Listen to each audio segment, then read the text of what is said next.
Magandang hapon. Nandito po kami ngayon sa Sapa-Sapa Island po ng Tawi-Tawi. Ito po yung mga tao po dito nakatira, sila Madam. Kapatid na lang. Ma'am. Sila Benji, hindi yung Ito po yung mga kapatid ko po dito sa Sapa-Sapa Island. Ito po, ang babait po nila. Ito po, pinagluto pa kami ng malalaki pong isda. Oh. Kita nyo naman, oh. Ganun sila kabait. Kaya sa mga nagsasabi po na yung mga island or saan po is nakakatakot, ito ako po yung nagpapatunay na huwag po kayong matakot pag pumunta kahit saan, kasi po ito namimit po namin, mababait po yun sila, wala po naging problema. Ito maayos kausap, yun pinagluto pa nga po kami ng masasarap. Ito fresh na fresh yung ano po nila, isda, lalaki. Grabe, yung lalaki talaga nito, oh. Ito po. Yan.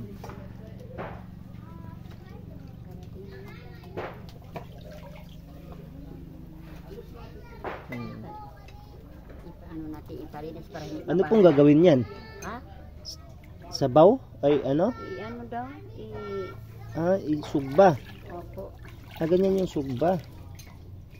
Linis. Ipalinis natin para hindi kasi tayo magkain. Hindi kaya nga po yun, no? Dapat pag tayo malinis, sisipag po ni nanay, oh. Kita nyo naman po, oh. Ang galing ng diskarte po nilang ginawa.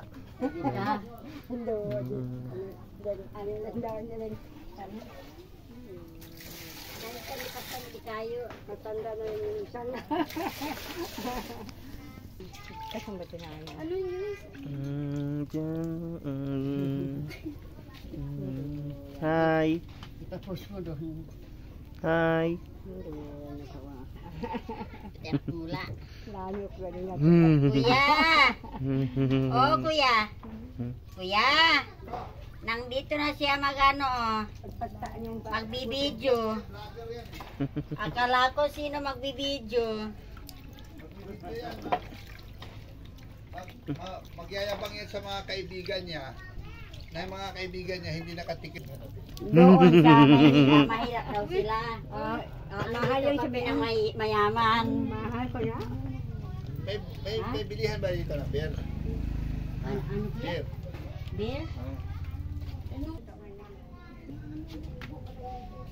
Mas kasi alam ko may bisita ako. Dapat maligod. Kapoy pa guys, oh. Galing. Kung sa inyo, sa amin hindi na yun.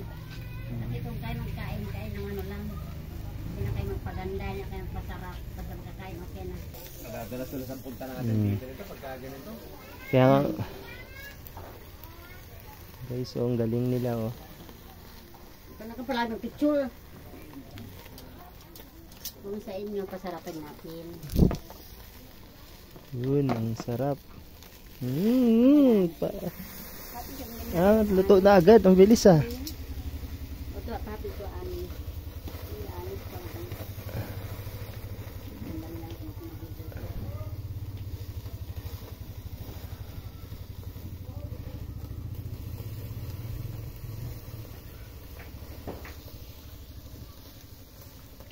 Guys, thank you for watching. Bye bye.